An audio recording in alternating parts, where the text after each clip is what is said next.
Yes, good afternoon, all of you. Very good afternoon. आप सभी लोगों ने AVL का प्रोग्राम बना लिया है, AVL ट्री का।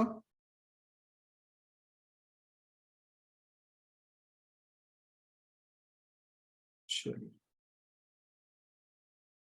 सबसे पहले हम AVL का ही प्रोग्राम बना रहे हैं और ये 12 सवाल हैं यहाँ पर, इनको हम लोगों को करना है।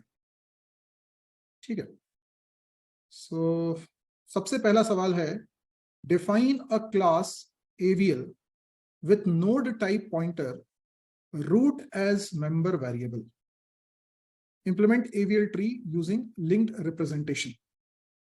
तो सबसे पहले तो हमने एक नोड बना लिया और जैसा कि मैंने आपको इसके थ्योरी लेक्चर में बताया था कि हम यहाँ पर एक और एक्स्ट्रा पीस ऑफ इंफॉर्मेशन रखने वाले हैं नोड में, दैट इज हाइट, जिसकी मदद से हम लोग बैलेंस फैक्टर इजीली निकाल पाएंगे। तो स्ट्रक्चर जैसे बाइनरी ट्री में हम नोड बनाते हैं बिल्कुल वैसा ही है, लेफ्ट पॉइंटर है, राइट पॉइंटर है आइटम रखने के लिए, पर एक और एक्स्ट्रा बना लिया, दैट इज हाइट। ठीक है, अब ये तो हमने बना लिया। अब हमें एक क्लास बनानी है AVL नाम की, तो ये क्लास हमने बनाई AVL नाम की और इसके अंदर एक रूट नाम का पॉइंटर वेरिएबल बना लिया। ठीक है, अब हम देख रहे हैं सेकंड क्वेश्चन। हमें एक कंस्ट्रक्टर बनाना है जो इनिशियलाइज करेगा मेंबर वेरिएबल्स को। तो कंस्ट्रक्टर बहुत ही सिंपल है, ये कंस्ट्रक्टर हम बना रहे हैं और कंस्ट्रक्टर की कोडिंग देखेंगे। ये सब कुछ श्रिंक कर दे रहा हूं मैं।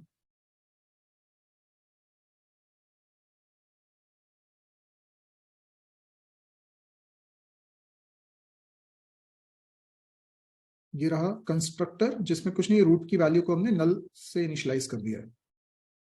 तीसरा सवाल है, in question number 1 define a method to get balance factor of a node. अब बैलेंस फैक्टर कैसे निकालोगे? लेफ्ट सब ट्री की हाइट की वैल्यू और उसमें माइनस कर दो राइट सब ट्री की हाइट की वैल्यू, तो गेट बैलेंस फैक्टर है ना। देखो, गेट बैलेंस फैक्टर ये फंक्शन है। क्या कर रहे हैं हम? लेफ्ट सब ट्री की हाइट हम लोग ऑब्टेन कर रहे हैं, क्योंकि हाइट एक मेंबर वेरिएबल है, उसकी वैल्यू हमें चाहिए, तो लेफ्ट सब ट्री की। तो गेट हाइट नाम से एक फंक्शन मैंने बना के रखा हुआ है, ये रहा गेट हाइट नाम का फंक्शन। इसमें क्या हो रहा है, अगर पीटीआर की वैल्यू नल नहीं है, यानी हमारे पास किसी नोड का एड्रेस आता है, तो हम लोग रिटर्न करेंगे उसकी हाइट। हाइट मेंबर वेरिएबल है, 4 मेंबर वेरिएबल है नोड के अंदर, तो हम हाइट रिटर्न कर देंगे। तो लेफ्ट सब ट्री की हाइट ऐसे निकल आएगी, राइट सब ट्री की हाइट इस तरीके से निकल आएगी, और दोनों को सबट्रैक्ट कर देंगे तो बैलेंस फैक्टर निकल आएगा करंट नोड का। क्लियर है? ये फंक्शन बैलेंस फैक्टर निकालते समझ में आ गया सभी को? Okay okay. अगला है, define a method left rotate for anti clockwise rotation. अब हमें रोटेशन परफॉर्म करने के लिए दोनों फंक्शन बनाने, एक लेफ्ट में रोटेट करने के लिए और एक राइट में रोटेट करने के लिए। तो लेफ्ट में रोटेट और राइट में रोटेट करने के लिए फंक्शन बना रहे हैं। ये देखिए, फंक्शन बना हुआ है लेफ्ट रोटेट, और लेफ्ट रोटेट के अंदर हम क्या कर रहे हैं, देखिए हमारे पास किसी नोड का एड्रेस आएगा और मैंने आपको ABC आइडेंटिफाई करने का सिखाया था। तो ये जो एड्रेस आएगा ये नोड A का आएगा और इसका जो लेफ्ट चाइल्ड होगा वो B हो जाएगा। आ रही बात समझ में? कोई नोड है उसको A बोलेंगे और उसका लेफ्ट चाइल्ड होगा उसको B बोलेंगे।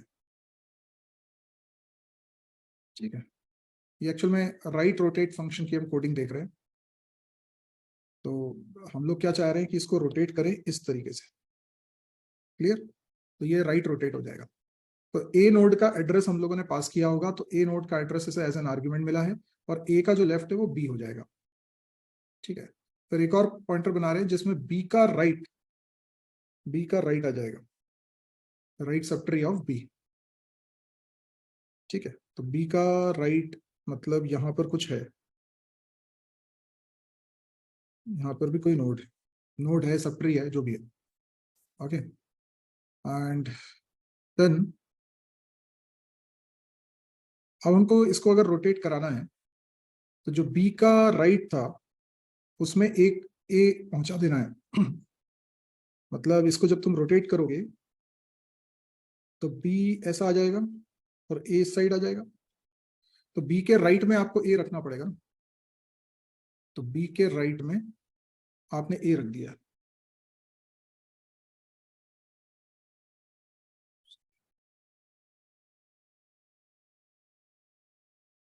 ठीक है, बी के राइट में हमने ए रख दिया और ए के लेफ्ट में आर टी रख दिया, यानी जो बी का राइट था ए के लेफ्ट में। तो जो कुछ यहां पर था इसको आर टी बोल दे रहे हैं, उसको इसके लेफ्ट में कर दिया। ठीक है ना, समझ में आया भाई? जो बी के राइट में रहे होंगे वो बी से बड़े होंगे पर ए से तो छोटे ही होंगे ना, तो बी से बड़े पर ए से छोटे ए के लेफ्ट में ही तो आएंगे।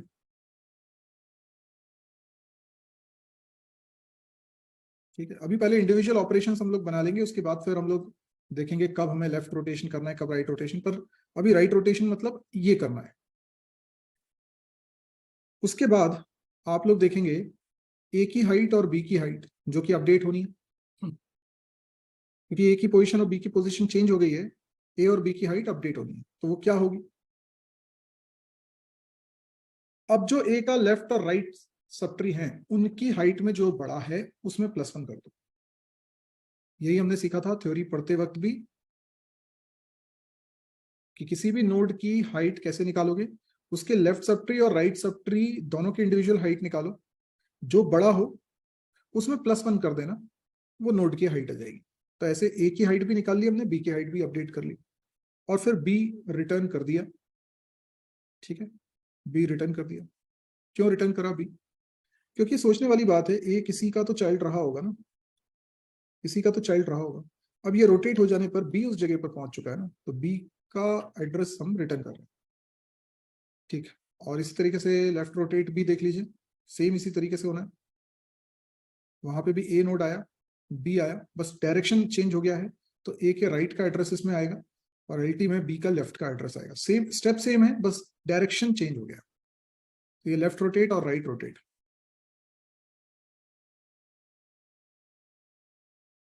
अगला देखिए, define a method to insert new element in the tree. अब न्यू एलिमेंट कैसे इंसर्ट करेंगे?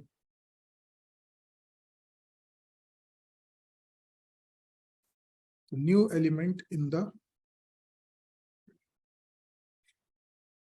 तो इसमें हम कुछ नहीं कर रहे हैं, सिर्फ इंसर्शन नाम के फंक्शन को कॉल कर रहे हैं और कुछ भी नहीं है।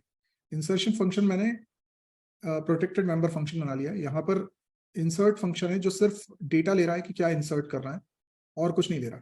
लाइन नंबर 26 में आप देख सकते हो, इंसर्ट फंक्शन सिर्फ डेटा ले रहा है कि क्या इंसर्ट करना है। तो इंसर्ट फंक्शन में हमने इंसर्शन को करा है कॉल, और इसमें ट्री के रूट नोड का एड्रेस भी पास किया है और डेटा भी पास किया है।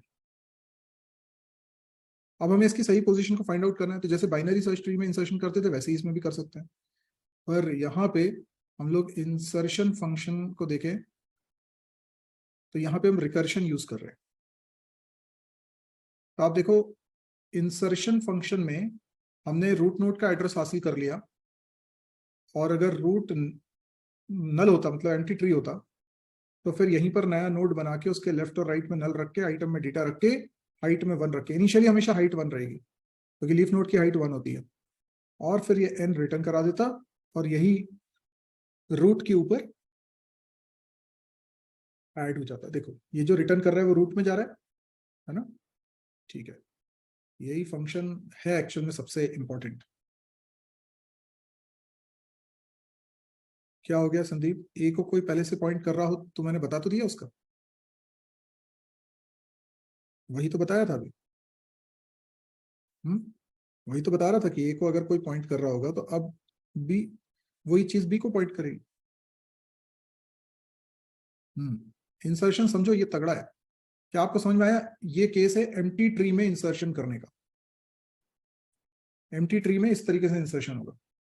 अच्छा, अगर जिस डेटा को इंसर्ट करना है, मतलब एम्प्टी ट्री नहीं है पहली बात, तो पीटीआर आइटम से अगर छोटा डेटा है तो लेफ्ट में जाना है, तो इंसर्शन करेंगे लेफ्ट सब ट्री में, और लेफ्ट सब ट्री का जो रूट होगा वो पास कर देंगे, तो पीटीआर का लेफ्ट वही है, और डेटा पास कर देंगे, तो ये रिकर्सिवली कॉल हो रहा है, और ये पीटीआर के लेफ्ट में ये चेंजेस हो जाएंगे।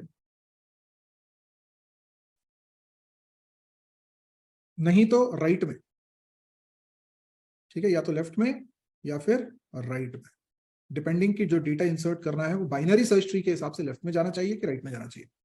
और अगर डुप्लीकेट वैल्यूज हैं तो वो तो अलाउड है नहीं, तो एल्स में जाएंगे और सीधे पीटीआर की वैल्यू को रिटर्न कर देंगे एज इट इज, जैसा था वैसे ही रहेगा।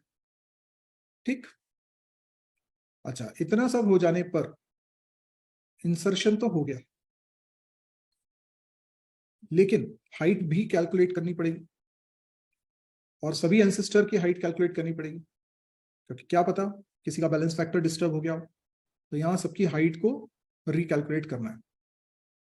तो पीटीआर की हाइट, पीटीआर जिस नोड को पॉइंट कर रहा है उसकी height, max of left and right sub tree की हाइट, उसमें +1, यानी लेफ्ट सब ट्री की जो हाइट है और राइट सब ट्री की जो हाइट है, उन दोनों में जो बड़ा होगा उसमें +1 करके आप इसकी हाइट निकाल लोगे।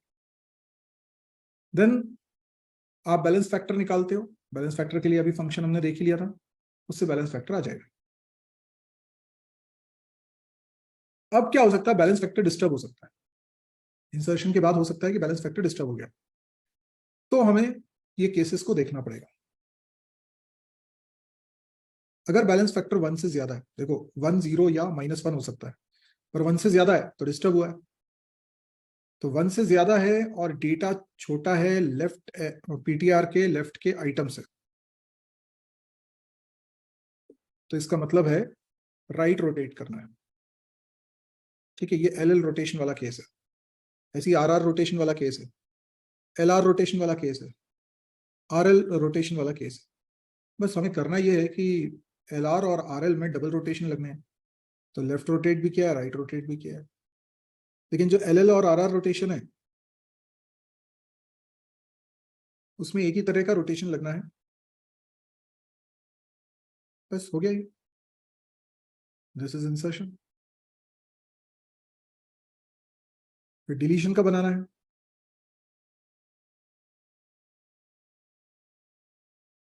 ये रहा डिलीशन का कोड। तो पहले डिलीट, जिसमें कि हम लोग डेटा ले रहे हैं, और फिर जैसे इंसर्शन में किया था डिलीशन फंक्शन बना रहे हैं जो कि प्रोटेक्टेड है, और डिलीट करने के बाद जो एड्रेस होगा वो रिटर्न करके रूट में ही रख देंगे।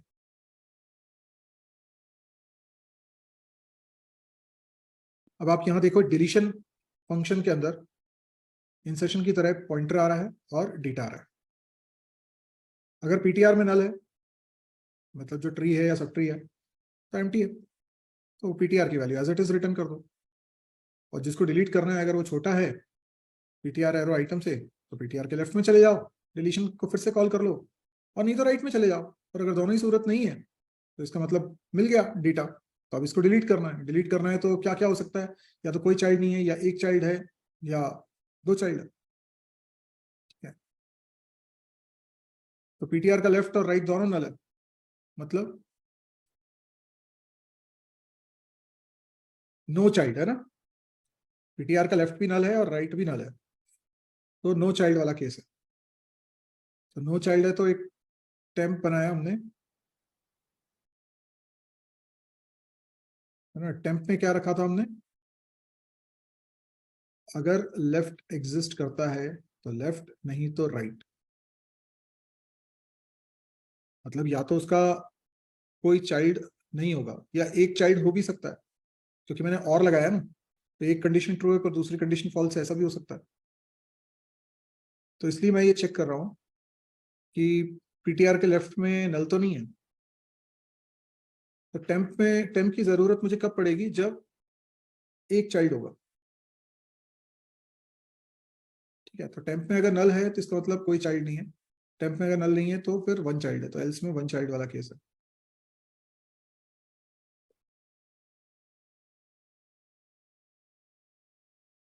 ठीक है ना। ये वन चाइल्ड वाला केस हो गया, ये नो चाइल्ड वाला केस हो गया। और एल्स में अगर जाते हो तो इसका मतलब है कि दो दो चिल्ड्रन है, तो फिर हम लोग इन ऑर्डर सक्सेसर निकालते हैं। जैसे बाइनरी सर्च ट्री में करते थे बिल्कुल वैसे ही करेंगे डिलीशन। तो सक्सेसर निकालने के लिए मिन वैल्यू नोड कौन सा होता है, सक्सेसर ही होता है ना। राइट सब ट्री के अंदर सबसे छोटा एलिमेंट ही सक्सेसर होगा। तो वही मिन वैल्यू नोड हम निकाल रहे हैं पीटीआर के राइट में, जो भी आ गया वो टेम्प में चला गया। पीटीआर एरो आइटम में टेम्प आइटम कॉपी कर देंगे, यानी नीचे की वैल्यू ऊपर कॉपी कर दी है, डिलीट नहीं करी है, डिलीट नीचे वाले को कर देंगे। Delete the in order successor, ठीक है, इन ऑर्डर सक्सेसर को डिलीट करने के लिए डिलीशन को कॉल किया, पीटीआर एरो राइट हमने पास कर दिया, ठीक है, टेम्प एरो आइटम भी हमने पास कर दिया। तो यहाँ डिलीशन कॉल हो गया, यानी वापस से यही केस चलने लगेगा। तो या तो 2 चाइल्ड वाला होगा या 1 चाइल्ड वाला होगा, मतलब डेफिनेटली इस एल्स में तो आओगे नहीं, इन दोनों में से किसी एक में ट्रू हो जाएगा। Clear. Delete the in order successor, अब वो है ना, डिलीट कर दिया, डिलीट करने के बाद फिर बाहर आ जाओ।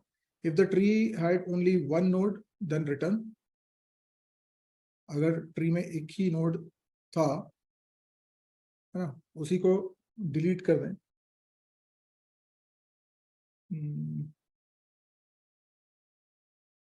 हाँ, तो पीटीआर में नल हो जाएगा, है ना। ठीक है, पीटीआर में अगर नल है तो पीटीआर को ही रिटर्न कर दो। और हाइट निकालने का तो वही तरीका है, लेफ्ट सब ट्री और राइट सब ट्री दोनों की हाइट में जो बड़ा है उसमें 1 ऐड कर दो। बैलेंस निकालने के लिए बैलेंस फैक्टर 58 में, ये 59 वाला टेम्प और नल के बीच में 56, ये नहीं नहीं, यहाँ पे बस हम देख रहे हैं कि नल तो नहीं है। पीटीआर के लेफ्ट में नल होगा तो फॉल्स हो जाएगी ना कंडीशन।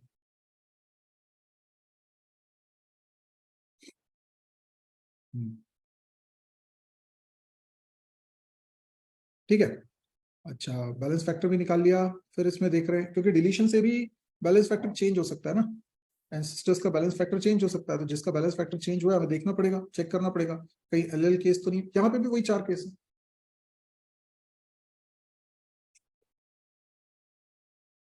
यहाँ पे अगर एलएल केस लगेगा तो राइट रोटेट करना पड़ेगा, एलआर केस होगा तो डबल रोटेशन होंगे, पहले लेफ्ट होगा फिर राइट होगा। आरआर केस होगा तो लेफ्ट रोटेट होगा, आरएल केस होगा तो पहले राइट फिर लेफ्ट रोटेट करेंगे।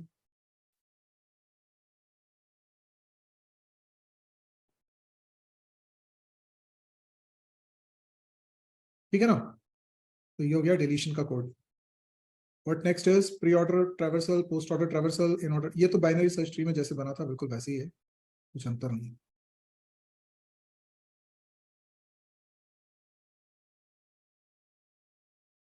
है ना। इन ऑर्डर रिकर्शन सारे हैं, इन ऑर्डर रिकर्शन, इसमें इन ऑर्डर अकेला बोला गया। Define a destructor to release memory, है ना, वो तो बनाया नहीं शायद, बन जाएगा पर आपसे एक एक करके सारे नोड डिलीट करते जाओ आप, और कुछ नहीं है। जब तक नल नहीं आ जाए रूट में तब तक डिलीट करते जाओ। Define a search method to find the element in the tree,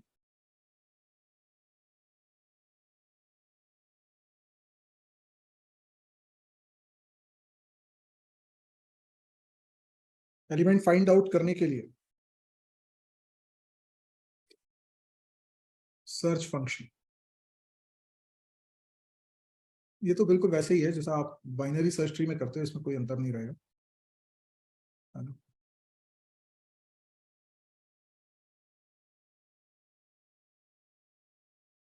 ठीक है, ये मेन फंक्शन है।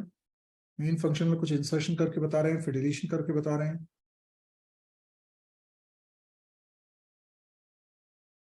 ठीक है, इसको चला के देख लेना। क्लियर है।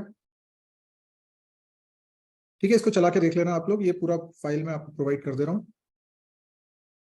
तो ये था हमारा असाइनमेंट नंबर 54।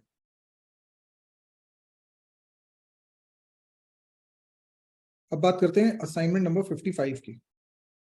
आई होप कि आप लोगों ने ग्राफ मैट्रिक्स वाला प्रोग्राम तो सभी ने आप बना ही लिया होगा। बताइए, ग्राफ मैट्रिक्स का सभी लोगों ने बना लिया है?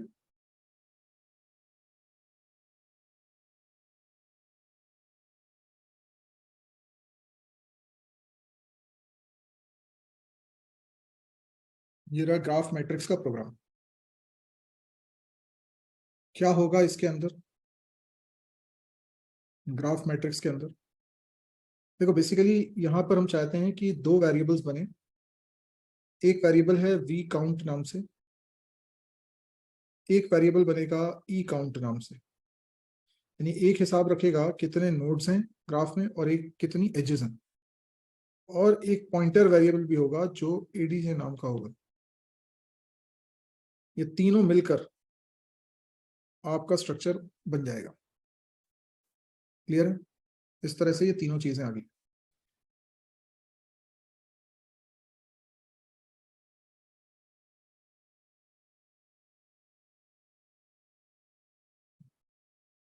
श्रिंक कर देते हैं। Okay, so this is a dummy driver program. Main function है ग्राफ मैट्रिक्स क्रिएट किया है, और उसमें हम बता रहे हैं कितनी नोड्स हैं और कितनी एजेस हैं, और फिर प्रिंट करा रहे हैं मैट्रिक्स को। ठीक है, देखो, तो पहला सवाल था define a class graph using matrix representation with V count and E count and ADJ pointer as instance members. अब डिफाइन करना है मेथड क्रिएट ग्राफ को, और एडजेसेंट नोड की इंफॉर्मेशन रखें। ठीक है, सो क्रिएट ग्राफ फंक्शन हम लोग बना रहे हैं। क्रिएट ग्राफ के अंदर दो आर्गुमेंट होंगे, number of nodes and number of edges. देखो, create graph function, number of nodes, number of edges. तो यहाँ पे हम क्या बनाने वाले हैं, मल्टीपल वन डायमेंशनल एरेज बनाने वाले हैं, और उनके एड्रेस कंटेन करने के लिए पॉइंटर्स का एक एरे बनाने वाले हैं।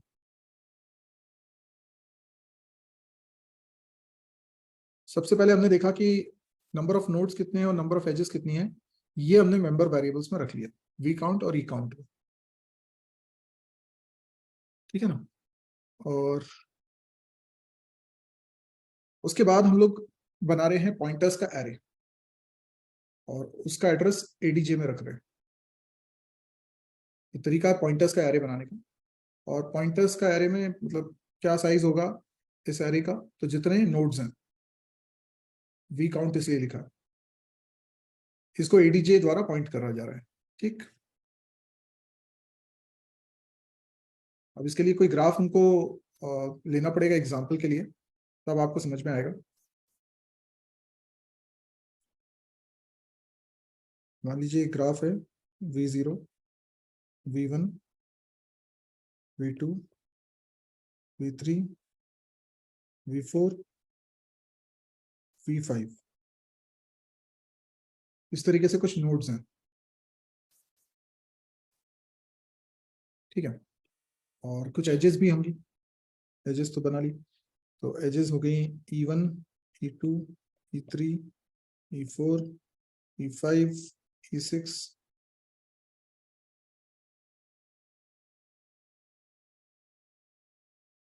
इस तरीके से भी कुछ हो सकता है, तो कुछ और एजेस भी हो जाएंगी, E5, E6, E7, E8, E9, ऐसे करके 9 एजेस इसमें हो गई हैं।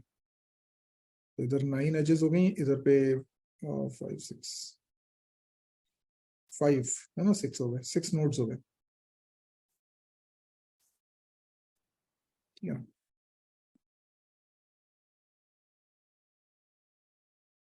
तो लाइन नंबर 80 और 81 में तो समझ में आ रहा है, 6 और 9 हमें एज एन आर्गुमेंट मिल गए, तो वी काउंट हो गया 6 और ई काउंट हो गया 9। और अब एक पॉइंटर्स का एरे बना लिया जिसका साइज वही है जो वी काउंट का है, दैट इज 6। 6।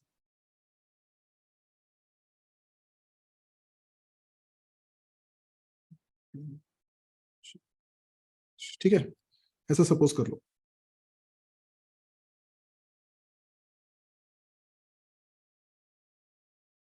0, 1, 2, 3, 4, 5। ठीक, तो अभी ये पॉइंटर्स का एरे बन गया और इसका एड्रेस एडीजे में चला गया, तो एडीजे अब इसको पॉइंट कर रहा है।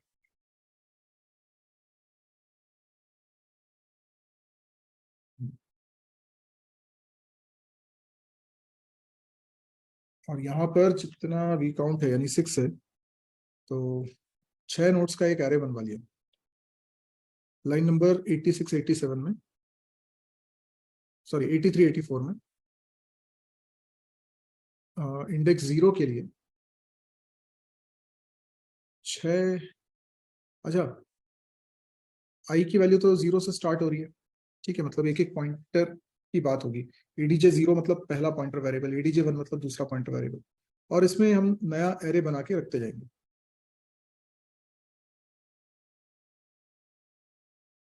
नया एरे बना के रखते जाएंगे, ठीक है।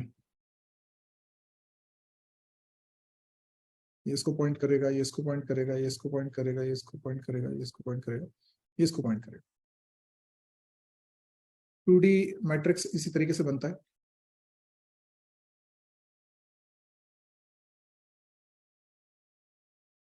क्लियर? अभी क्या करेंगे, हम सब में डेटा 0 रख देंगे, इनिशियली सब में 0 है, और फिर जहां जहां एजेस मिलेंगी वहां वहां 1 रख देंगे। तो जैसे पहली एज हमें मिलेगी E1, V0 से V1 के बीच में, तो हम K की वैल्यू को 1 से स्टार्ट कर रहे हैं और ये काउंट तक चला रहे हैं।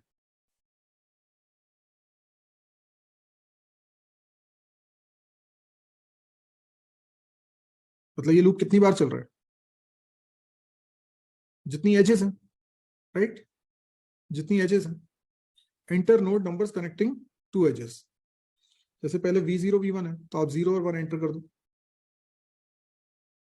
तो एडीजे 0 1 में 1 चला जाएगा, और एडीजे 1 0 में भी 1 चला जाएगा, क्योंकि सिमेट्रिक तो होते ही।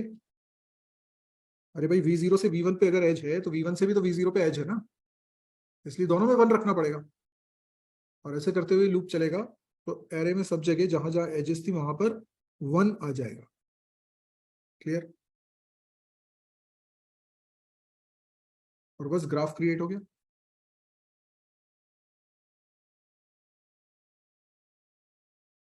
Define method to print graphics और प्रिंट मैट्रिक्स। प्रिंट मैट्रिक्स एक फंक्शन बनाया, सिंपली नेस्टिंग करिए लूप की, और बस प्रिंट कराते जाओ एक एक वैल्यू को।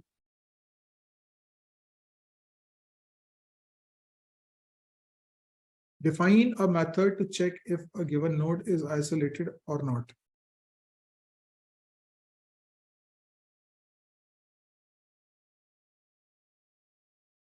हाँ, डायरेक्टेड ग्राफ होगा तो सेम होगा, बस क्या होगा ना कि जैसे V0 से V1 पे एज है, अभी तो हम बोल रहे हैं वही एज V1 से V0 पे भी है, लेकिन डायरेक्टेड ग्राफ में वो एक ही साइड में रहेगा, तो एक ही साइड पे 1 असाइन करना।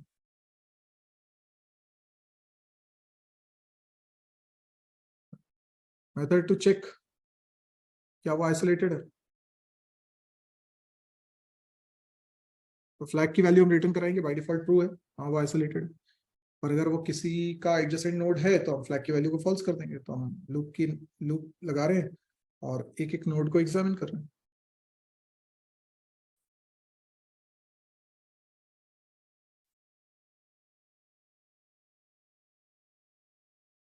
अगला सवाल है डिस्ट्रक्टर।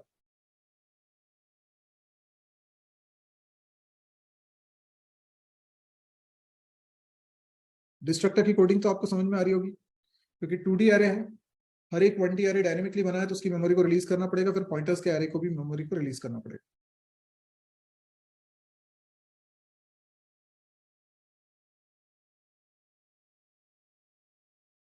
क्लियर हुआ?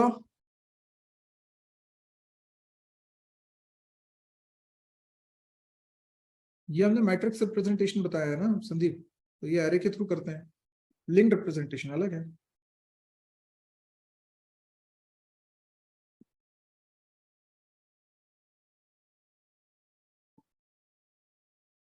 क्लियर हुआ? Any doubt? तो इस तरीके से हम लोगों ने बना लिया है ग्राफ मैट्रिक्स।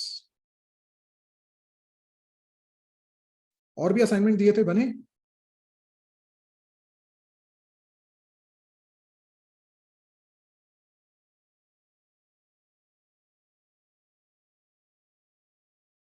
Assignment number 56।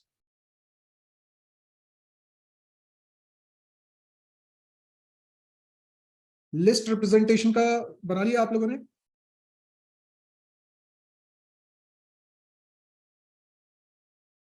नहीं बनाया?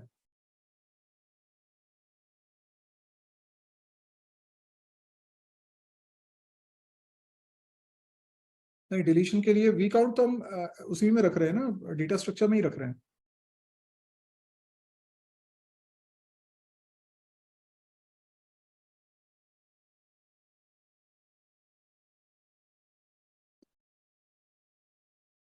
नोड की इंफॉर्मेशन नहीं रखी हमने, नोड को सिंबॉलिकली इंटीजर से डिनोट कर रहे हैं।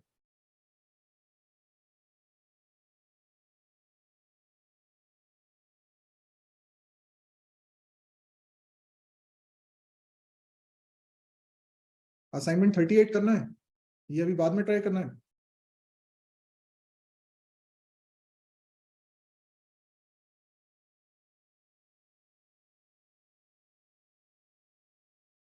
असाइनमेंट नंबर 38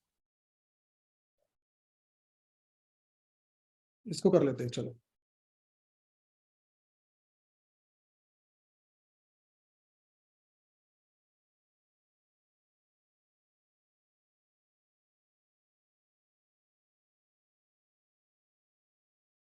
नई फाइल बनाते हैं, असाइनमेंट 38। ठीक है, सबसे पहले hash include iostream hash include stdio.h using namespace std.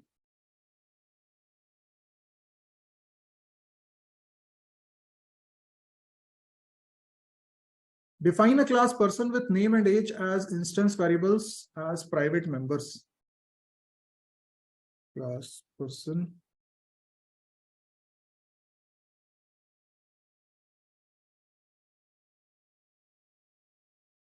hash include string private string name int age. Provide protected methods, setters and getters.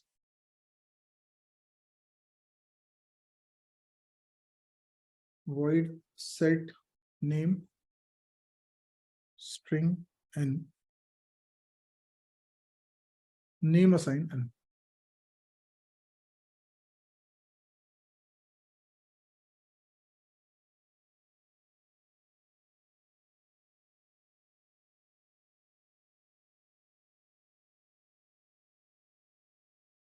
Void set age.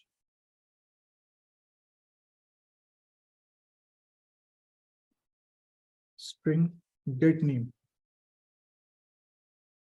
return name.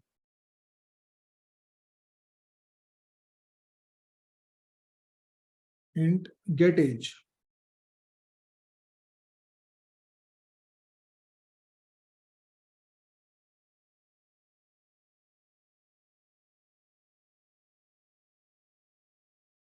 ठीक है, और क्या करना है?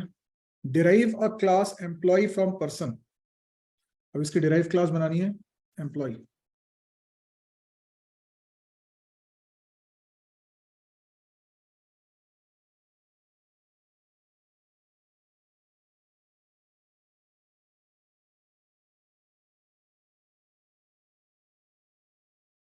इसमें क्या क्या बनाना है? सैलरी,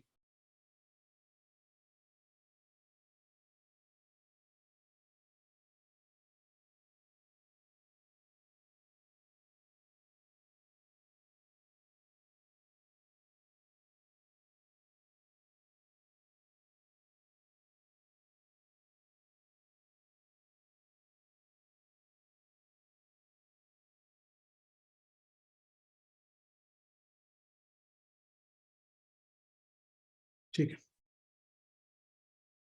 सेट एम्प्लॉय और शो एम्प्लॉय करके फंक्शन बनाने हैं पब्लिक में। बताइए कैसे करेंगे? सेट एम्प्लॉय और यहाँ पे 3 डेटा आना चाहिए, स्ट्रिंग, इंट,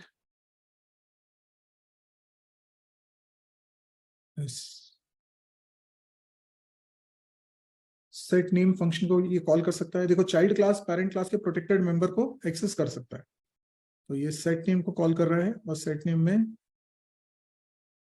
नेम हरिचरण,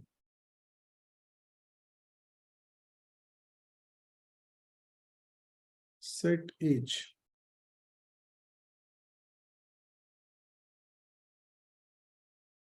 और क्या रखना है, सैलरी, तो सैलरी तो डायरेक्ट आ जाएगा।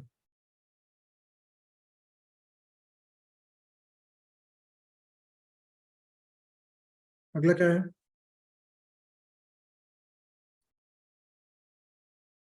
ओके, शो एम्प्लॉय, प्रिंट कराना है।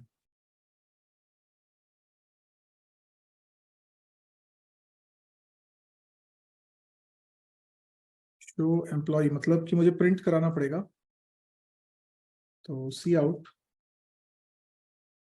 नेम गेट नेम,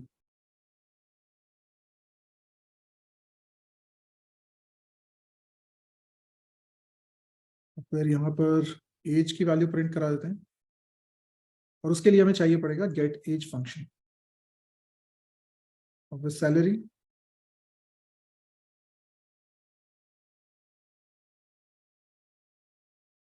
चलो ये सारी वैल्यूज हमने प्रिंट करा ली, हो गया, पहला वाला सवाल हो गया। अब दूसरा सवाल करते हैं।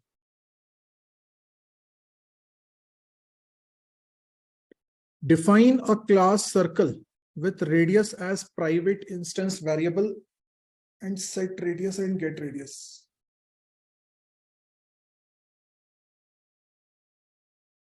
एक क्लास बनाना है सर्कल नाम से,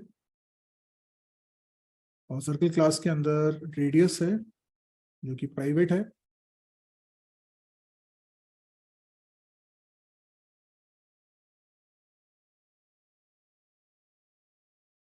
और क्या बनाना है, फंक्शंस बनाने हैं, public instance methods.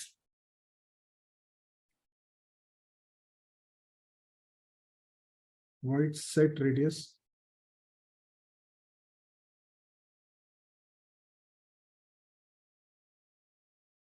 radius assign r,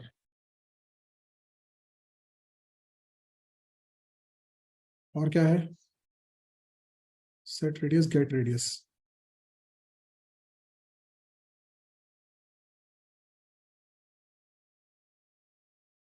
return radius,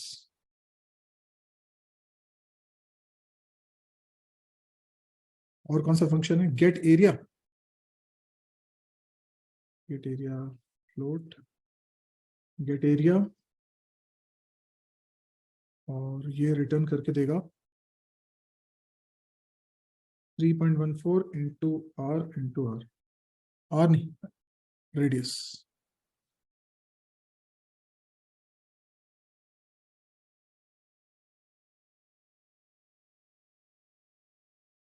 clear है?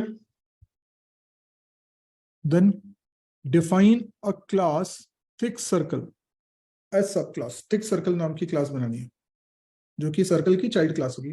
एक सब कैटेगरी है ना, सर्कल का सब कैटेगरी है thick circle, class thick circle public circle.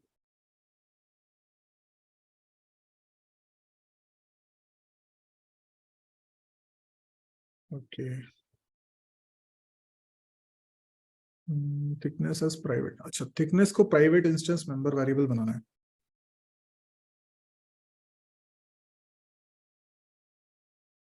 Thickness,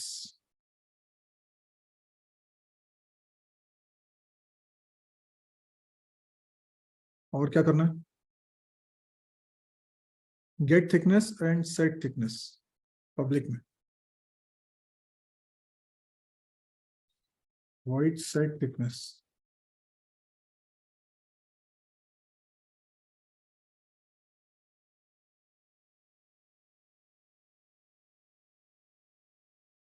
thickness sin t।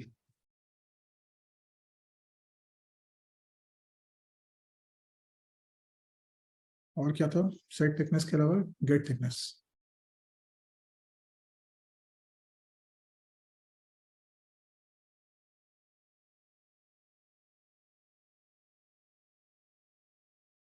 क्या करेंगे? रिटर्न।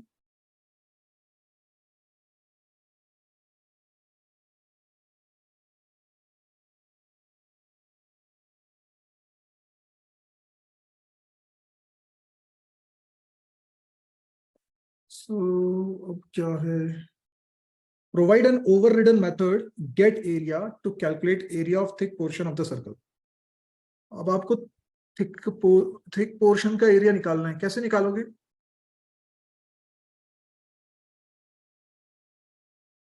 बताओ, फॉर्मूला बताओ। ओवररिडन मेथड निकालना है गेट एरिया। देखो ये जो गेट एरिया था ये सर्कल का एरिया निकाल रहा था, और थिक सर्कल का एरिया अलग होगा। तो यहाँ पे फ्लोट गेट एरिया को मैंने ओवरराइड किया, इससे हमें ओवरराइडिंग का यूजेज भी समझ में आ रहा है। कैसे निकालेंगे? रिटर्न थिक एरिया का, आपको थिक पोर्शन का एरिया निकालना है। तो बड़े थिकनेस से क्या होगा कि दो रेडियस बन जाएंगे, एक इनर रेडियस और एक आउटर रेडियस। आउटर रेडियस वाले सर्कल के एरिया में से इनर रेडियस वाले सर्कल के एरिया को माइनस करना पड़ेगा। तो 3.14 तो दोनों में आएगा, ठीक है। और इसमें आर स्क्वायर का माइनस डिफरेंस हो जाएगा, ठीक है।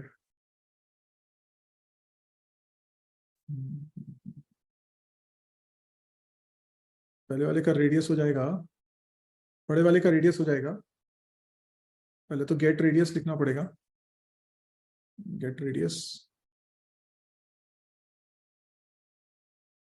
है ना। गेट रेडियस बड़े वाले सर्कल का एरिया है, तो gate radius plus thickness.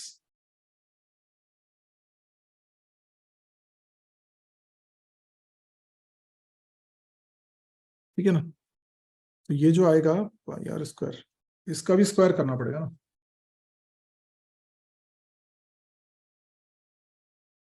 Gate radius plus thickness.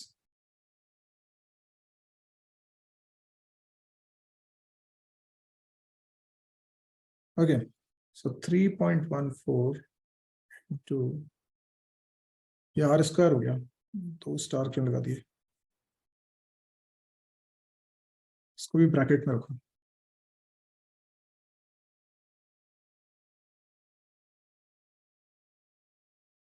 Gate radius function call है। हाँ जी, अब इसमें से हम करेंगे माइनस अंदर वाले सर्कल का एरिया। तो उसका रेडियस कितना है? गेट रेडियस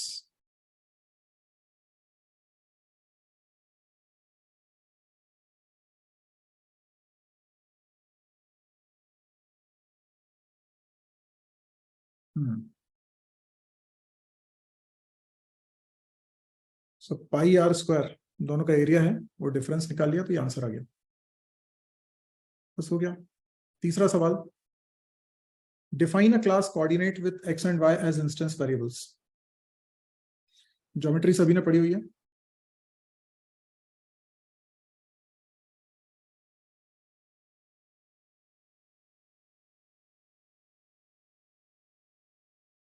कोऑर्डिनेट नाम की क्लास बना रहे हैं हम लोग। क्या हो गया? ओ, एक ब्रैकेट,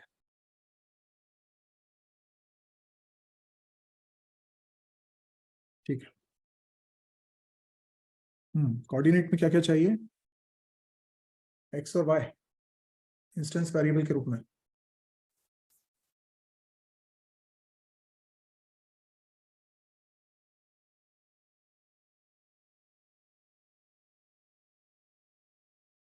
एक्स और Y, define overloaded version of get distance. Get distance function बनाना है और उसके ओवरलोडेड वर्जन बनाने हैं।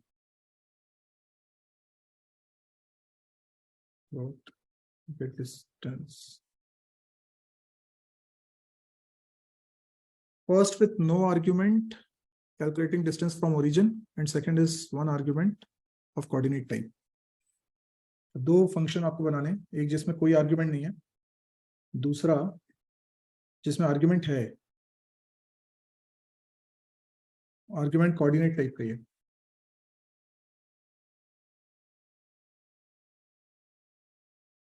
ठीक है, दोनों के लिए तैयारी रखनी है। अगर गेट डिस्टेंस में कोई आर्ग्यूमेंट नहीं हुआ तो 0 0 से उसका डिस्टेंस निकालें। क्या आप में से कोई मुझे बता सकता है दो पॉइंट के बीच में डिस्टेंस का फॉर्मूला क्या था? ये स्क्वायर रूट निकालना पड़ता है,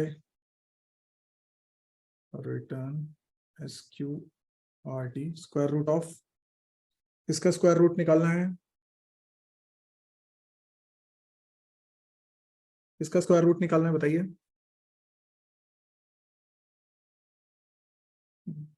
x² + y²।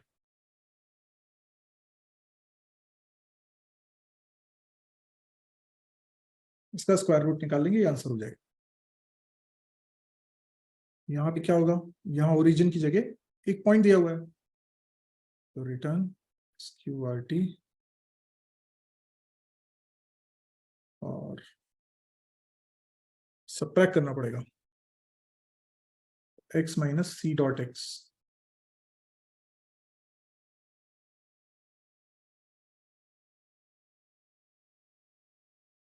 Hmm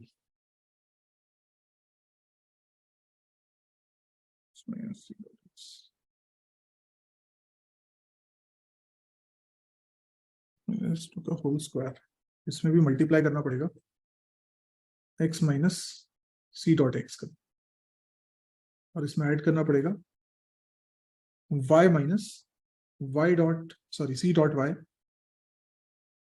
multiply by y - c.y।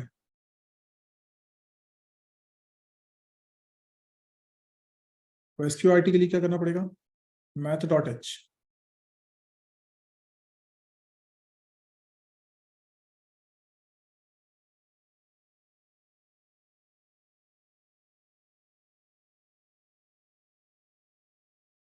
Also define other methods if required. देख लेना आप, कुछ यहाँ पर x और y की वैल्यू सेट करने वाले फंक्शन चाहिए, जैसे यहाँ पे बना सकते हो void set coordinate, वो बना लेना।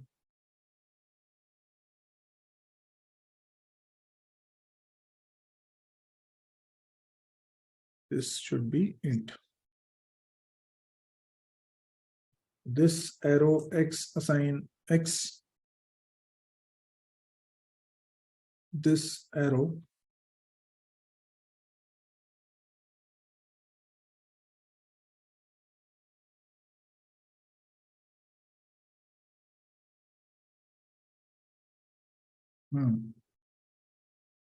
सेट कोऑर्डिनेट भी फंक्शन, और भी आपको कुछ बनाने का लगे तो आप बना लीजिएगा यहाँ पे। अभी चौथा सवाल देखें, define a class shape with shape name as instance variable. Class shape private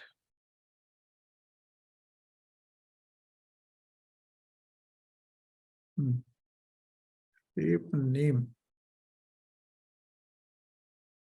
string shape name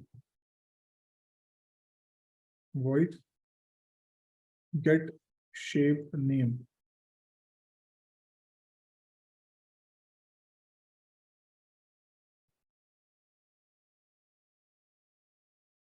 इसका काम होगा रिटर्न कर दो शेप नेम।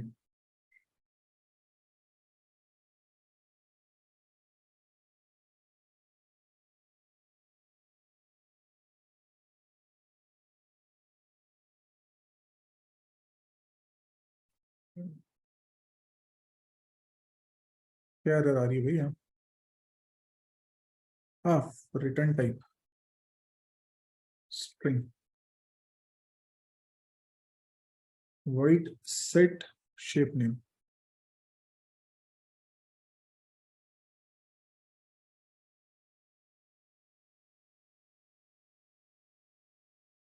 बताइए इसमें क्या कोडिंग होगी। सेट शेप नेम, इसमें एक आर्गुमेंट चाहिए पड़ेगा,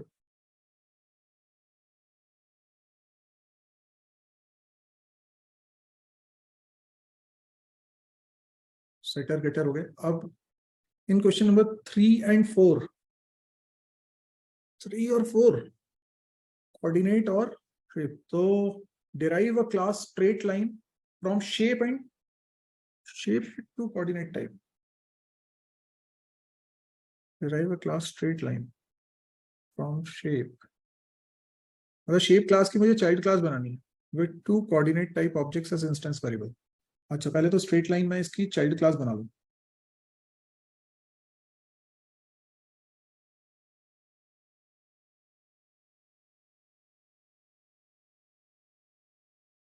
शेप की चाइल्ड क्लास हो गई है स्ट्रेट लाइन। कैसे होगी? एक कोलन लगा के पब्लिक शेप। ठीक है, और क्या बनाना है? Private coordinate. कोऑर्डिनेट टाइप के 2 इंस्टेंस वेरिएबल्स बनाने हैं ना, A comma B.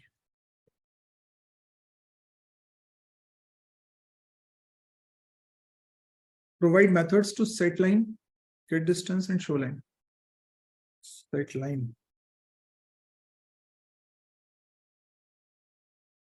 Provide set line. पर लाइन के लिए क्या क्या जरूरी है? 2 पॉइंट जरूरी है ना? तो कोऑर्डिनेट टाइप का ए, कोऑर्डिनेट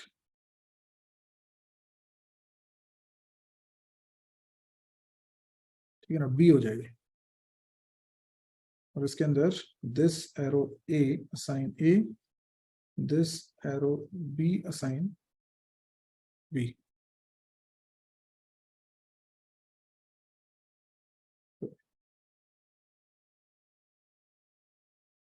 सेट लाइन हो गया। गेट डिस्टेंस भी एक फंक्शन होगा।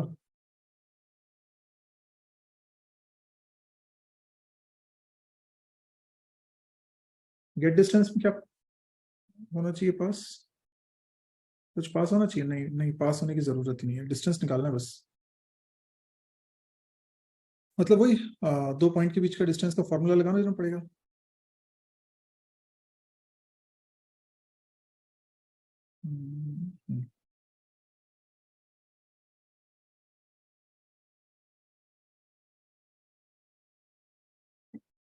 यहां से तो a डॉट एक्स लिख नहीं सकते क्योंकि x और y प्राइवेट वेरिएबल होंगे। तो यहां पर मुझे बनाना पड़ेगा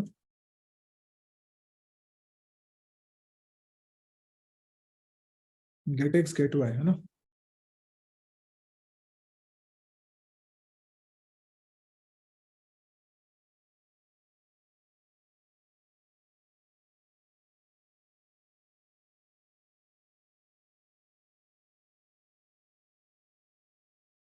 रिटर्न वाई।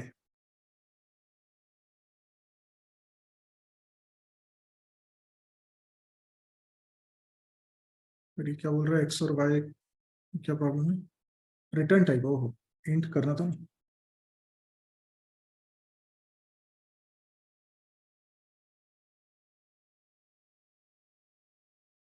हम्म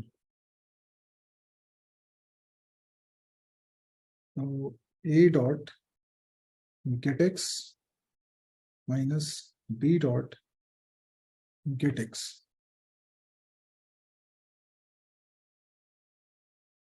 वैसे यार हमारे पास एक और फंक्शन गेट डिस्टेंस भी तो था, उसको क्यों नहीं यूज कर रहे हैं? इसको यूज करो ना, a डॉट गेट डिस्टेंस और उसमें b पास कर दो, वो तो क्या, और जो रिजल्ट है उसको रिटर्न करा दो। हाँ यार, ये ज्यादा बेटर है क्योंकि पहले कैलकुलेट करने की मेहनत तो कर चुके हैं। शो लाइन,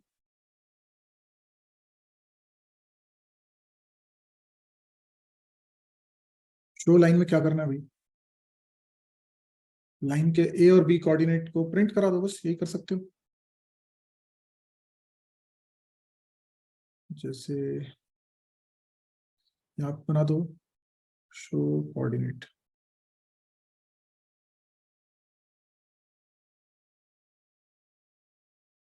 सी आउट,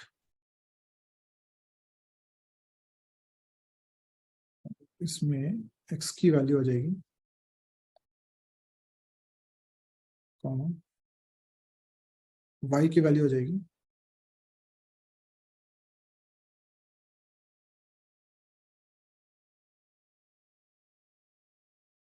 तो कोऑर्डिनेट। तो शो लाइन का मतलब हो जाएगा दोनों कोऑर्डिनेट को डिस्प्ले करना, a dot show coordinate, b dot show coordinate. ठीक है,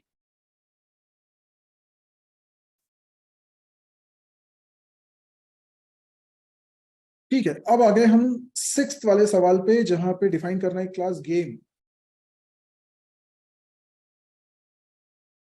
कर लिया था आप लोगों ने असाइनमेंट? क्वेश्चन नंबर 6 किया आप लोगों ने?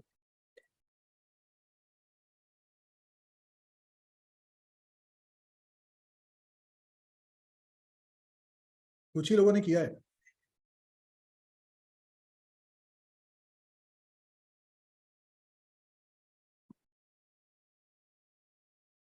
तो एक क्लास बनाना है गेम, जिसमें एरे होगा 5 इंट वेरिएबल्स का as instance members to store the score of each of 5 rounds. ठीक है, क्लास गेम, और इसमें प्राइवेट में एक इंट एरे बनाना है 5 साइज का, to store the score of each of the 5 rounds. ठीक है, provide methods to set score, round and its score।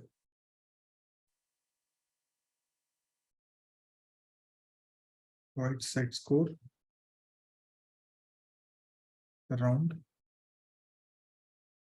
score। क्या करेंगे? a of round and score।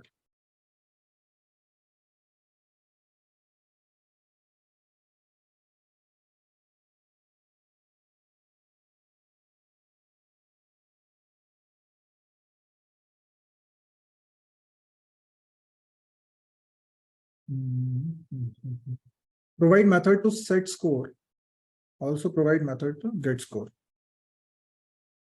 int get score, यहाँ round बता दो कौन से राउंड का स्कोर चाहते हो आप।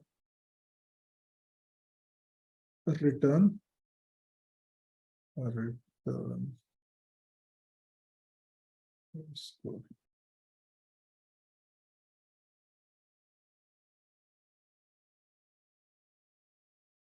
बस हो गया सिक्स वाला। सेवंथ वाला देखो, इसकी डिराइव क्लास बनानी है गेम रिजल्ट।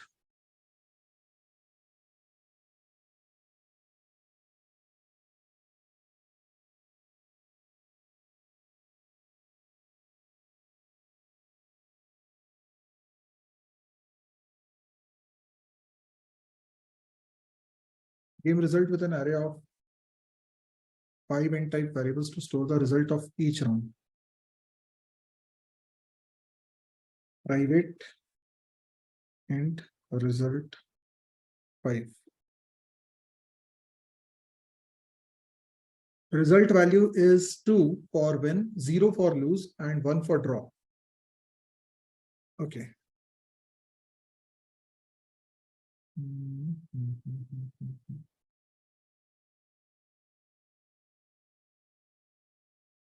ठीक है, provide methods to set result and get result।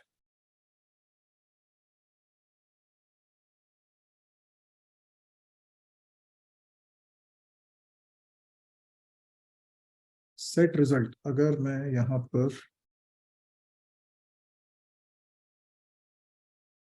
Result रख दूं,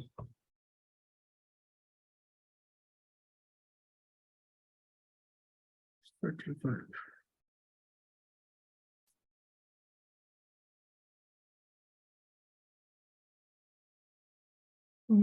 ऊपर वाले में है array of 5 int variables as instances to store the score। Score आ गए 5 राउंड के, और यहाँ पर हर राउंड में कौन जीता है वो। अच्छा, विन हुआ है कि लूज हुआ है कोई यूजर, ये पता चलेगा।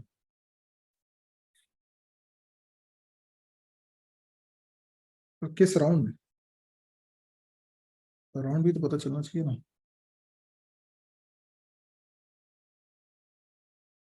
तो रिजल्ट राउंड में क्या हुआ वो स्टोर हो गया। Get result.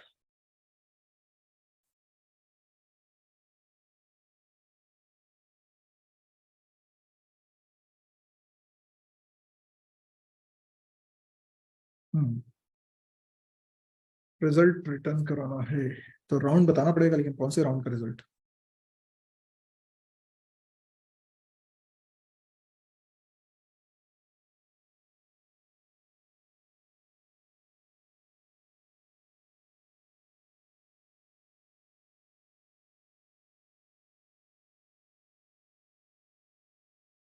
फिर लिखना पड़ेगा ना int. Write a method to calculate final result of the game.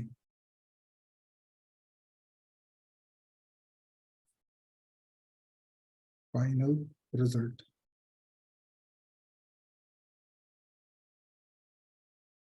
Final result of the game. Calculate final result of the game. Final result होगा इसका टोटल, सम करना पड़ेगा। तो गेट फाइनल रिजल्ट।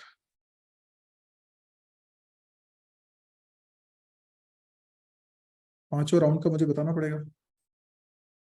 तो int S sign zero for int I sign zero I less than 5 I plus plus, और S में assign करते जाओ एस प्लस रिजल्ट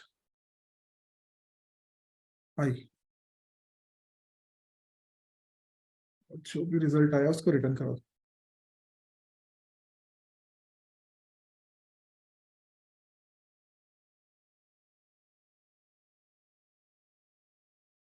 चलो 8th क्वेश्चन पे आ जाओ। Define a class actor and name. अच्छा वो हो गया, खत्म हो। आठ ही सवाल थे इसमें, आखिरी है। Define a class actor.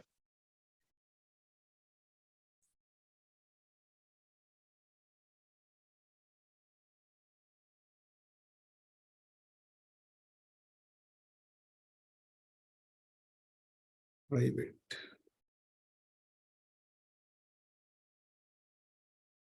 Name age string name and as.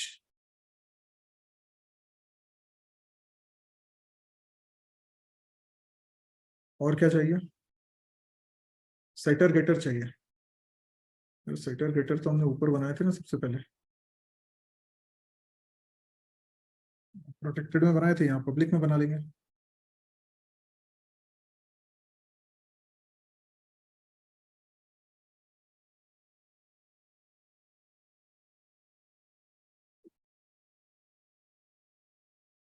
Define a class TV actor as derived class.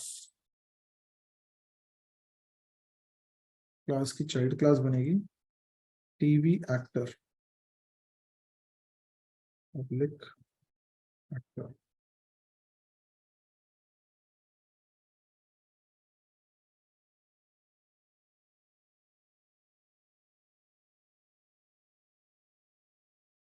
Number of TV projects है ना,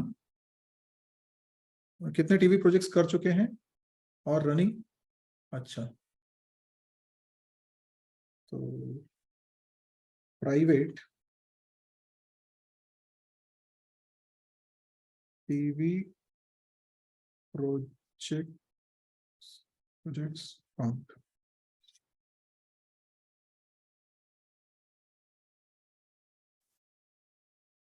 इंट टाइप का।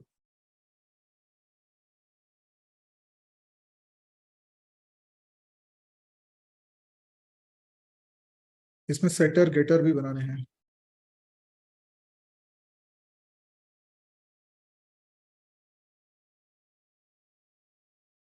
void set tv projects count।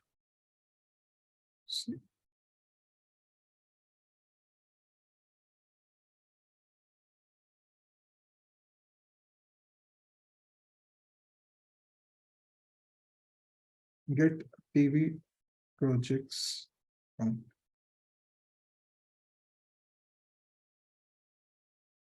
return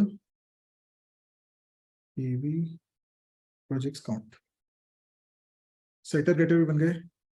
also define set tv actor and show tv actor। set tv actor and show tv।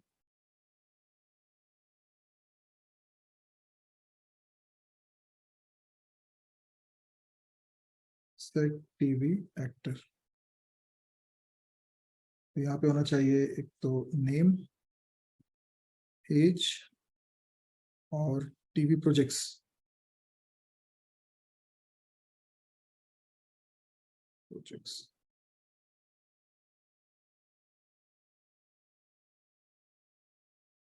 Parent class है actor, उसके पास function है set name, उसमें N भेज दो। Set as, उसमें ए भेज दो। और set TV projects count, projects.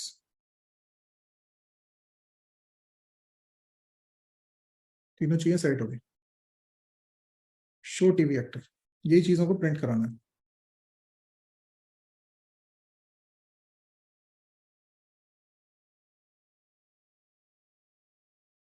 Show TV actor, तो सी आउट स्टेटमेंट, सबसे पहले नेम आना चाहिए न्यू लाइन से। तो गेट नेम, सी आउट, उसके बाद लाइन चेंज करवा लो।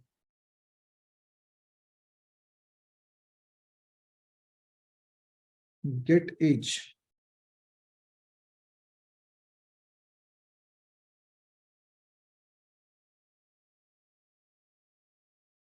और gate TV project counts.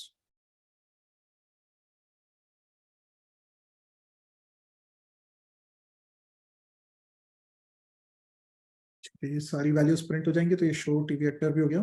Define class movie actor. अच्छा, एक और क्लास बनानी है, क्लास मूवी एक्टर। और इसकी पेरेंट क्लास कौन है? एक्टर।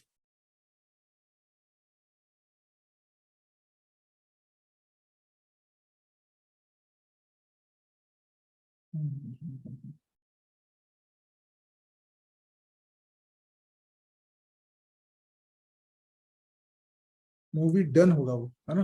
और रनिंग, मूवी काउंट नाम से एक वेरिएबल बना लेते हैं। Private int movie count, public void set movie count int c, movie count assign c, int get movie count, return movie count।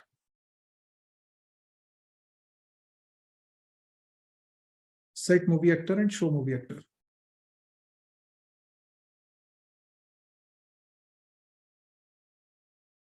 set movie actor, इसमें भी आपको चाहिए नेम, एज और मूवी काउंट।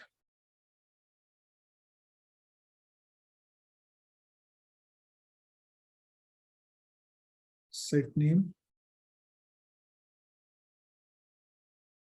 set age,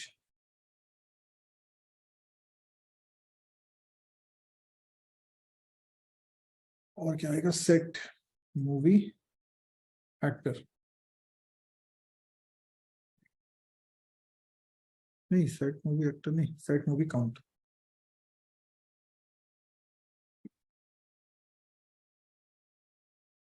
ऐसे ही show movie count, movie actor.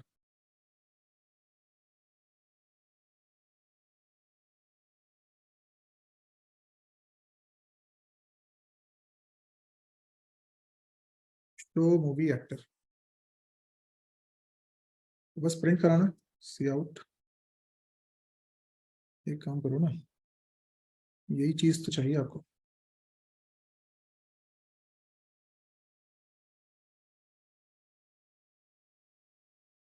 बस यहाँ पे टीवी प्रोजेक्ट्स की जगह गेट मूवी काउंट कर देते हैं।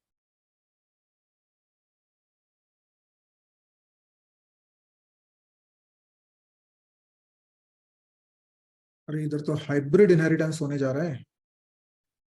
एक और चाइल्ड क्लास बन रही है जो टीवी एक्टर और मूवी एक्टर की चाइल्ड क्लास है, all screen actor.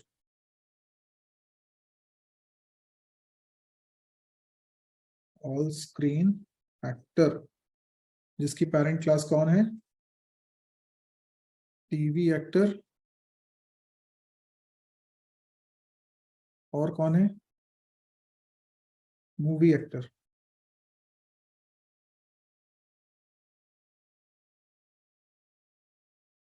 Define a method to set actor data and show actor data.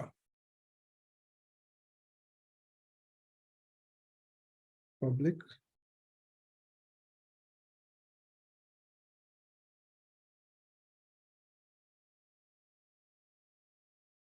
Set actor data.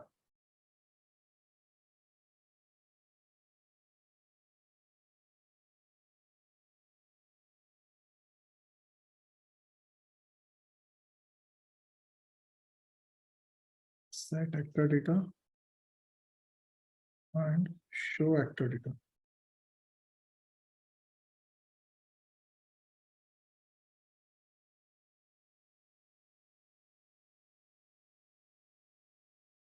Set actor data में क्या आएगा, सब लेना पड़ेगा। स्ट्रिंग नेम भी होगा, एज भी होगा, मूवी काउंट भी होगा, है ना। और यहाँ से अब मुझे कॉल करना पड़ेगा ना।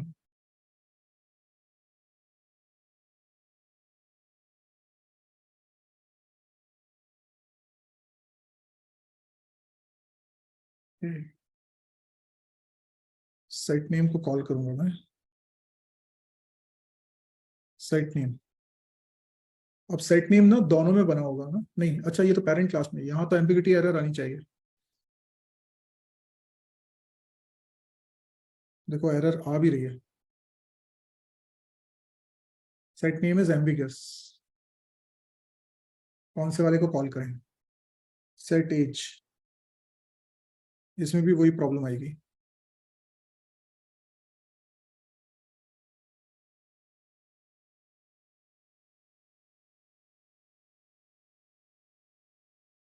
Set set TV projects count, actual में दोनों काउंट आएंगे, टीवी प्रोजेक्ट का भी आएगा इसमें और मूवी काउंट का भी आएगा।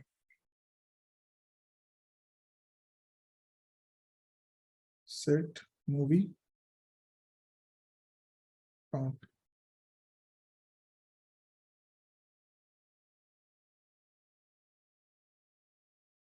तो ये बता सकते हो ये दोनों एरर कैसे दूर होंगे। यस, वर्चुअल लिखना पड़ेगा। कहाँ लिखना पड़ता है वर्चुअल, इंटरमीडिएट बेस क्लास बनाते वक्त। जैसे यहाँ पे लिख दो, यहाँ पर भी लिख दो। देखो अभी एरर खत्म होगी। ऐसे ही मुझे शो कराना है एक्टर डेटा।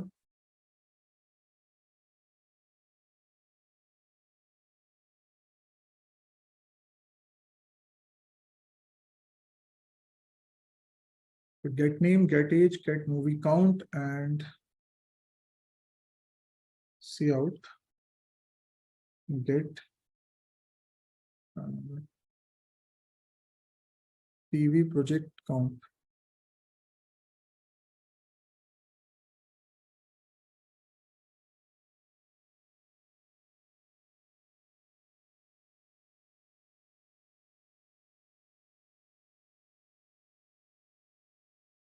ठीक है, ऑल डन, बस ये हो गया। तो ये असाइनमेंट भी शेयर कर दूंगा आप लोगों के साथ। सॉर्टिंग का कर लिया आप लोगों ने? सॉर्टिंग हो गया क्या?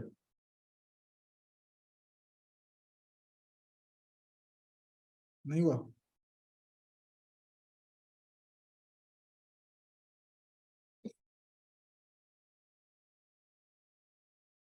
हाँ, इंटरव्यू में कोड भी लिखवाते हैं कई बार।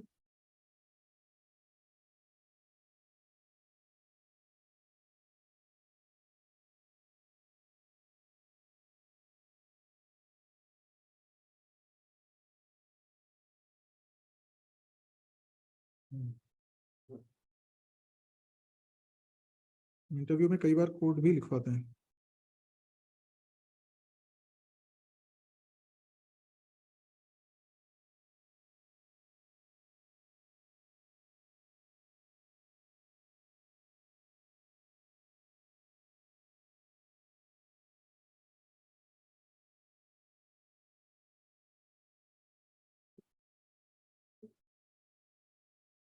चलो टाइम कॉम्प्लेक्सिटी के बारे में थोड़ा सा समझ लेते हैं। टाइम कॉम्प्लेक्सिटी क्या होता है? सो बेसिकली मान लो कोई एल्गोरिदम है, एल्गोरिदम 1, ठीक है, कोई पर्टिकुलर प्रॉब्लम को ये सॉल्व कर रही है। ठीक, तो मैं ये देखना चाहता हूं एक ग्राफ बना के, जिसमें एक्स एक्सिस है नंबर ऑफ इनपुट्स और वाई एक्सिस है टाइम। तो हो सकता है कि कुछ पर्टिकुलर नंबर ऑफ डेटा के लिए कुछ t1 टाइम लगता हो। ठीक है, समझ में आ रही बात? n1 डेटा है, उसके लिए t1 टाइम लग रहा है। ऐसे ही जैसे आप एल्गोरिदम मान लो सॉर्टिंग की, ठीक है, सॉर्टिंग की एल्गोरिदम, तो अब उसमें अगर 10 डेटा है तो कुछ टाइम लगेगा, अगर 20 डेटा है तो कुछ और टाइम लगेगा। यस, ऐसे करते हुए कुछ टाइम लगेगा। Got it? So this is function, है ना, मैथ्स में आपने पढ़ा होगा function. So this is function of n, right? This is function of n, time is a function of n। अब थोड़ा सा हाइपोथेटिकली इमेजिन कर लो कि एफ एन सपोज करो है 3n² + 4n + 5, ऐसा कुछ है, कुछ भी हो सकता है ना। एक एक कर्व बन जाएगा, एक ग्राफ प्लॉट हो जाएगा।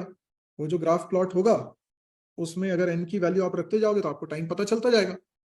जैसे मतलब डेटा अगर एक ही है, n की वैल्यू अगर 1 है, तो एफ एन कितना हो जाएगा?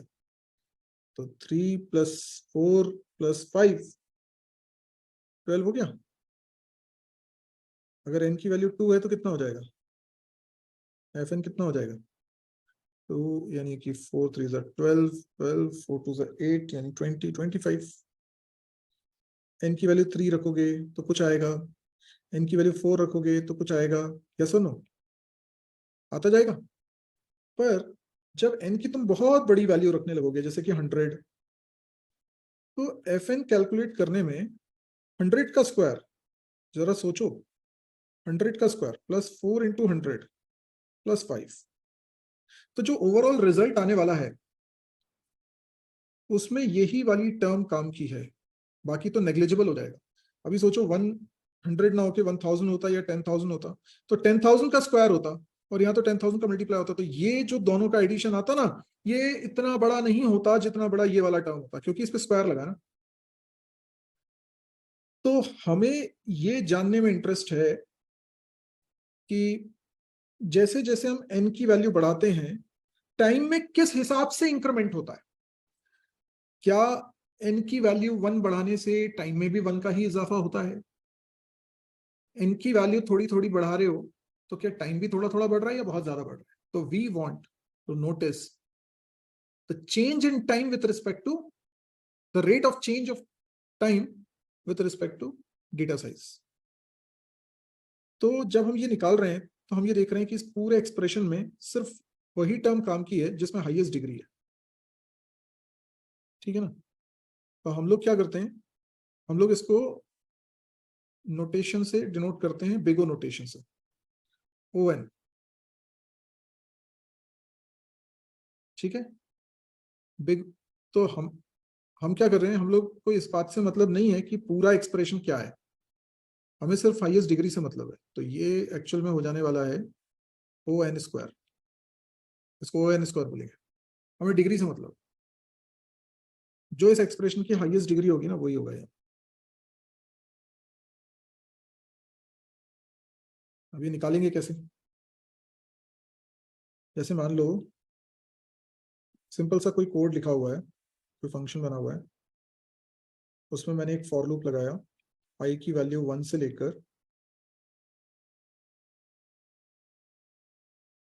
ऐसे, और कुछ कैलकुलेशन करवा रहा हूँ, ठीक है ना, कुछ कैलकुलेशन करवा रहा हूँ, जैसे कि करवा रहा हूँ सम असाइन सम प्लस आई।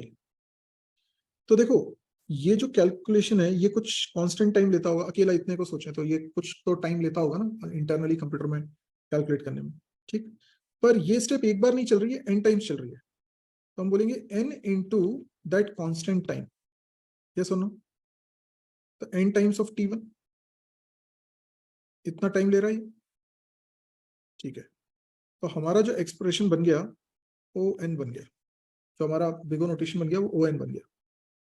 देखो n में कितने का मल्टीप्लाई हो रहा है वो इग्नोरेबल है, मतलब इस लूप को 1 से ना चला के 2 से भी चलाता तो भी यही रिजल्ट आता, n की जगह n+1 तक चलाता तो भी यही रिजल्ट आता, n+2 तक भी चलाता तो भी सेम रिजल्ट आता, ठीक है। क्योंकि n+2 में हम 2 को तो इग्नोर कर देंगे ना, n पे ही तो डिपेंड हो रहा है पूरा। अगर fn बराबर n+2 हो जाए तो आप 2 को तो इग्नोर करोगे ना, सिर्फ n को रखोगे। यस, हाईएस्ट डिग्री वाली टर्म से मतलब है बस। कई बार क्या होता है, लूप की नेस्टिंग हो जाती है, लूप की नेस्टिंग हो जाती है कि फॉर लूप चल रहा है आई की वैल्यू 1 से लेकर n तक, और इसके अंदर एक और फॉर लूप चल रहा है j की वैल्यू 1 से लेकर n तक, ठीक। तो ये वाली जो स्टेप होगी ये कितनी बार चल जाएगी, n स्क्वायर, n है ना, n into N, N square, इसकी टाइम कॉम्प्लेक्सिटी ऐसे निकल जाएगी।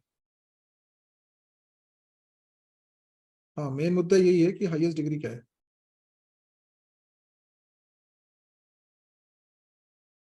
अब तुमने बबल सॉर्ट बना लिया क्या, बबल सॉर्ट में क्या कर रहे थे, एक लूप लगा रहे थे, इसे लिख लो, एक लूप लगा रहे थे आप राउंड के लिए, जो कि 1 से लेकर n-1 तक चल रहा था, और हर एक राउंड में फिर लूप लगा रहे थे, कंपैरिजन कर रहे थे आप, है ना, कंपैरिजन कर रहे थे कहाँ से कहाँ तक, इंडेक्स 0 से लेकर n-1 माइनस राउंड, राउंड जैसे जैसे बढ़ते जाएगा ये वैल्यू और कम होती जाएगी, और उसमें आप स्वैपिंग का कुछ कोड लिख रहे थे इफ लगाकर, है ना। सो बेसिकली इफ लगा के स्वैपिंग का जो कोड है वो तो कांस्टेंट टाइम लेगा, भाई स्वैपिंग अगर हो रही है तो कुछ t1 टाइम ले रहा है, तो ये जो स्टेप है ये कितनी बार रिपीट हो रही है, तो हम बोलेंगे कि n-1 टाइम्स यहाँ हो रही है, और इसमें हो रही है n-1 minus round time, 1 minus round time, और 0 से स्टार्ट हो रहा है तो +1 भी कर दो, है ना। और ये चीज तुम्हारा कांस्टेंट टाइम ले रही है, मान लो t1 इंटू t1। तो अब इसमें देखा जाए तो राउंड की वैल्यू तो 1 से लेकर n-1 तक ही जा रही है ना, तो राउंड की वैल्यू तो n के टर्म्स में चलेगी समझ लो।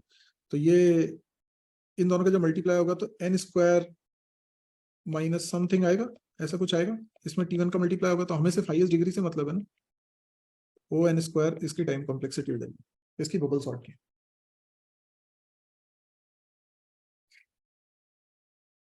ठीक है। सो यही एक बेसिक आइडिया है, इस तरीके से हम लोग निकालते हैं। अभी सॉर्टिंग आप कर लीजिए, फिर हम सभी सॉर्टिंग की अलग अलग टाइम कॉम्प्लेक्सिटी निकाल लेंगे।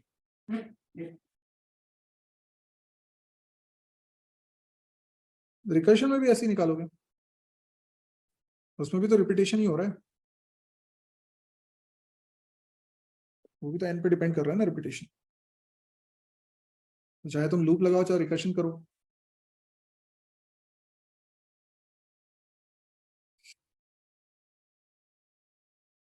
वो सिर्फ अपर बाउंड लोअर बाउंड वाली बातें हैं और कुछ नहीं है। मेन तुम्हें टाइम कॉम्प्लेक्सिटी निकालनी होती है तो बिग ओ नोटेशन ही काम आता है, ओमेगा थीटा इतना काम नहीं आता।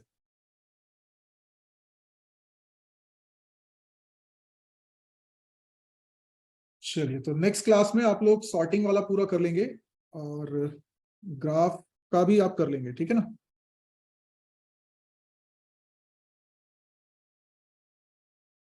ठीक है। अभिषेक, जैसे कुछ सॉर्टिंग है, मर्ज सॉर्ट करेंगे, हीप सॉर्ट करेंगे, क्विक सॉर्ट करेंगे, उसमें लॉग में भी आएगा।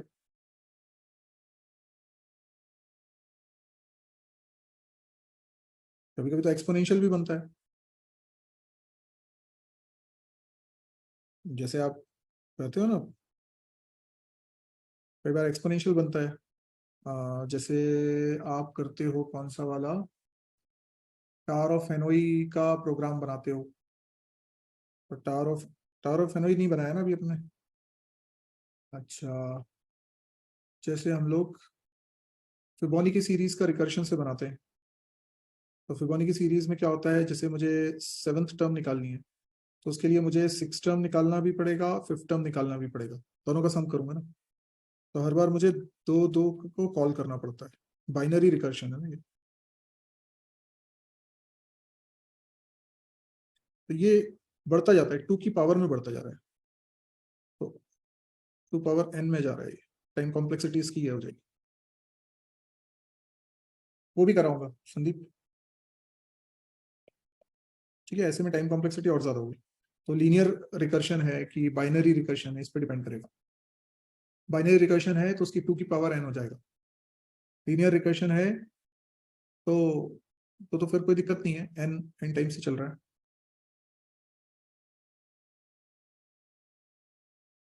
ठीक है, चलिए, तो अब से हम लोगों का 2 घंटे का बैच हो गया है, तो अब हम नेक्स्ट क्लास में मिलेंगे। प्रोजेक्ट्स भी कराऊंगा मैं, थोड़ा सिलेबस कंप्लीट करने के बाद ही कराऊंगा।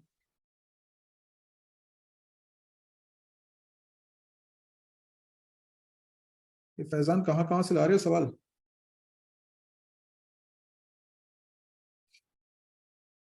ओ लॉग एन और ओ एन में क्या फर्क है। O log N is better time complexity than O N, मतलब लॉग एन छोटा होता है ना एन से, एन स्क्वायर बड़ा होता है ना।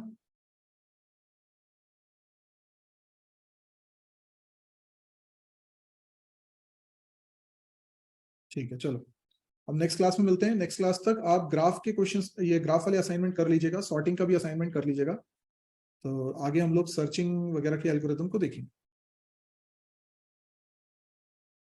लॉग एन एन का आधा होता है, अरे नहीं यार, लॉग के बारे में बताया तो है, जैसे 2 पावर 3 है, वो 8 होता है, तो इसको लॉग में लिख सकते हैं, लॉग ऑफ 8 बेस 2 इज 3, एक ही बात है ना। ये मतलब है लॉग का, एक्सपोनेंट का अपोजिट है लॉग, 2 की पावर 3 करोगे तो 8 आएगा, और 8 का लॉग करोगे तो 3 आ रहा है, बेस 2 है, लेकिन बेस भी इंपॉर्टेंट है। इसको ऐसे पढ़ सकते हो कि लॉग की, कि बेस की क्या पावर हो जाए कि ये आ जाए एन, मतलब लॉग एन बेस ए लिखा है, तो ए की क्या पावर हो कि एन आ जाए, ए की क्या पावर हो कि एन आ जाए, मतलब पावर चाहिए हमें, ए की क्या पावर होगी तो एन आ जाए। बेस हमेशा ही होती है, बेस तो हमेशा होती है, लिखो या नहीं लिखो उससे क्या होता है, बेस तो होती है ना। बस सिर्फ लॉग एन लिखा है, लेकिन यहाँ पर वो उसका मतलब लॉग एन बेस 2 है। डेसिमल नंबर सिस्टम में हम ज्यादातर बेस 10 लेते हैं।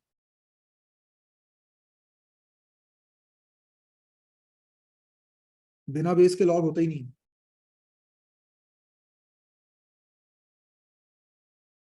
वो एसटीएल में आएगा मनदीप।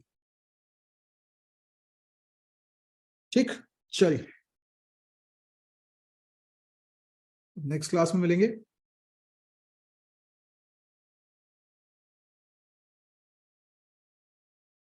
हाँ, इसमें बाय डिफॉल्ट 2 होती है। ओके, चलो, गुड नाइट, बाय बाय।